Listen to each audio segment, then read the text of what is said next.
मंडळी, तुम्हाला हा सर्व चिरलेला कोबी पाहून टेन्शन आले का? तर अजिबात टेन्शन घेऊ नका, कारण मी तुम्हाला या कोबीपासून अशी रेसिपी दाखवणार आहे ना, जे की लहान मुलं तर खाणारच आहेत, पण तुम्ही सुद्धा हा पदार्थ अतिशय आवडीने खाणार आहात. तर काय बनवणार आहोत बरं आपण याच्यापासून, ते तुम्हाला मी पुढे सांगतेच ना. तर त्यासाठी आपल्याला लागणार आहे ते सर्वात पहिले तर पत्ताकोबी. पत्ताकोबीच्या वरच्या साईडची जी खराब पानं होती ना, ती काढून टाकलेली आहेत. त्यानंतर आपल्याला हा पत्ताकोबी मध्यभागी कट करून घ्यायचा आहे. आता हा पत्ताकोबी तुम्ही चिरून घेऊ शकता, किसून घेऊ शकता. मी तुम्हाला दोन्ही प्रकारे इथे दाखवणार आहे. येथे सर्वात पहिले तर पत्ताकोबी मध्यभागी कट केला, परंतु त्याचा देठ जो आहे तो तसाच ठेवायचा, जेणेकरून आपल्याला तो धरता येईल. चला, आता आपल्याला किसून कसा घ्यायचा ना ते तुम्हाला दाखवते.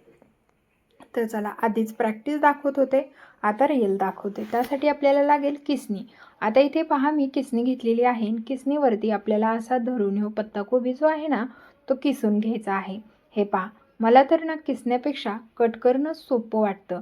किंवा तुमच्याकडे ह्या दोन्ही गोष्टीला वेळ नसेल तर तुमच्याकडे जर चॉपर असेल ना, तर त्या चॉपरमध्ये सुद्धा तुम्ही हा कोबी बारीक करून घेऊ शकता.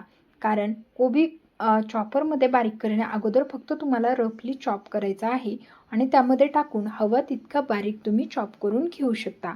परंतु माझ्याकडे इथे कुठेही चॉपर नव्हतं, त्याच्यामुळे मी इथे किसून घेतला. परंतु हे किसण्यापेक्षा म्हटलं याला पाणीही जास्त सुटेल आणि मग जेव्हा आपण यामधलं पाणी काढू ना, तेव्हा हवं तितकं यामध्ये पौष्टिकपणा राहणार नाही. त्यामुळेच किसण्याची जी काही स्टेप होती ती स्किप केली आणि सरळ पत्ताकोबी कट करून घेतला. आता पहा, होईल एवढा बारीक तर इथे मी कट करून घेतलेला आहे. आपल्याला जेवढा जमेल ना तेवढा बारीक असा पत्ताकोबी कट करून घ्यायचा आहे. आता कट केलेला पत्ताकोबी हे पहा, कढई पाहून लगेच म्हणू नका की गॅसवर ठेवली. तर गॅसवर ठेवलेली नाही, मोठं पसरट भांडं आपल्याला यासाठी लागेल. त्यासाठी मी इथे कढईचं यूज केलेलं आहे. तुमच्याकडे जर घमिला असेल असं छोट्या साईजचं ते घेऊ शकता, किंवा मोठं पसरट ताट असेल ते सुद्धा घेऊ शकता. आता पत्ताकोबीमध्ये भरपूर सारी पात कट करून घातली आहे. तसंच किसलेलं गाजर, शिमला मिरची, इथे आपण घातलेलं आहे सोया सॉस, म्हणजे डार्क चिली सॉस घातला. त्याचबरोबर हा आहे रेड चिली सॉस. आता इथे 5 सॉसेस घातल्यामुळे ना हा पदार्थ अतिशय चटपटीत होतो. त्यामुळे ना पत्ताकोबी न खाणारे सुद्धा आवडीने खाणार आहेत. त्यामुळे ना तुम्ही न विचारता बिनधास्त हा पदार्थ बनवा. तसंच 2 चमचे टॅमॅटो सॉससुद्धा घालून घेतलेला आहे. त्यानंतर यामध्ये घालायचं आहे लाल तिखट. इथे कुठलाही मसाला वापरायचा नाही, इथे लाल तिखटच वापरायचं. त्यानंतर चवीपुरतं मीठ घालून घ्यायचं आहे. आता भरपूर प्रमाणामध्ये पत्ताकोबी आहे की नाही, त्यासाठी मीठ थोडं जास्तीचं घातलं. आता पहा, इथे कुठली पीठ आपण अगोदर वापरणार नाही. त्यासाठी काय करायचं, हे सगळं असं हाताने व्यवस्थित असं मळून घ्यायचं. म्हणजे काय होतं, सगळ्या पत्ताकोबीला आणि यामध्ये टाकलेल्या व्हेजिटेबल्स भाज्यांना व्यवस्थित असा हा सॉस लागले जातात. आणि सॉस जेव्हा ह्या सर्व भाज्यांना लागतात ना, तेव्हा हा खरंच पदार्थ खूप चटपटीत लागतो बरं का. त्यामुळे ना पिठामध्ये आपला सॉस लागणार नाही, यासाठी आपल्याला अगोदर अशा पद्धतीने पत्ताकोबीलाच लावून घ्यायचा. त्यानंतर आपल्याला इथे ना पहा, लागणार आहे अर्धी वाटी कॉर्नफ्लॉवर आणि अर्धी वाटी मैदा. आता दोन्हींचा कलर सेम आहे, तर ओळखायला कसं येणार. तर चला, दोन्ही अर्धी अर्धी वाटी टाकून घेतलेला आहे. आता इथे तुम्ही हा पदार्थ किती प्रमाणात बनवताय ना, त्या हिशोबाने आपल्याला इथे पिठं घालायचे आहे. कॉर्नफ्लॉवरमुळे काय होतं की क्रिस्पीपणा ह्या पदार्थाला येतो. तसंच आपण यामध्ये मैदा घातल्यामुळे सुद्धा हा पदार्थ ना जास्त तेलकट होत नाही. त्यामुळे आपल्याला मैद्याचं व कॉर्नफ्लॉवरचं प्रमाण समप्रमाणात ठेवायचं आहे. आता इथे पहा, तुमचा जास्तीचा वेळ जाऊ नये म्हणून ना इथे मी छान असं मिक्स करून घेतलं.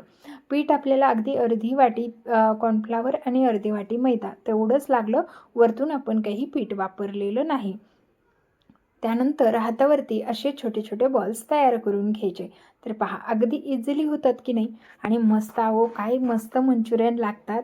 तर कळलं तुम्हाला, सुरुवातीलाच कळलं असेल की आज आपण काय बनवणार होतो. तर आज आपण बनवणार आहोत की मंचुरियन. आता पहा, मस्त कलर दिसतोय ना. सुरुवातीला तुम्हाला कलर दिसलाच नसेल, कारण तिथे ना लाईटचा प्रॉब्लेम होता आणि त्यामुळे तिथे मग कलरच दिसत नव्हता. परंतु मस्त असे आपले हे मंचुरियन बनवून घेतले. त्यानंतर तेल ठेवलेलं आहे कढईमध्ये. आता मंचुरियन बुडतील ना एवढं तेल आपल्याला इथे घालून घ्यायचं आहे. आता मंचुरियन काय फुटत तुटत नाहीत बरं का, त्याच्यामुळे काय टेन्शन घ्यायचं नाही. चांगलं कडकडीत गरम तेल झालं ना, त्यामध्ये बनवून घेतलेले मंचुरियन टाकून घ्यायचे आहे. अशा पद्धतीने सर्व मंचुरियन जे आहेत ना ते कढईमध्ये टाकून घेऊया. तेलाचा ताव तुम्ही बघितलाच, असं चांगलं तेल तापलेलं घेतलेलं आहे. तेलाचं फक्त जे प्रमाण तेल आहे ना चांगलं कडकडीत गरम असायला हवं.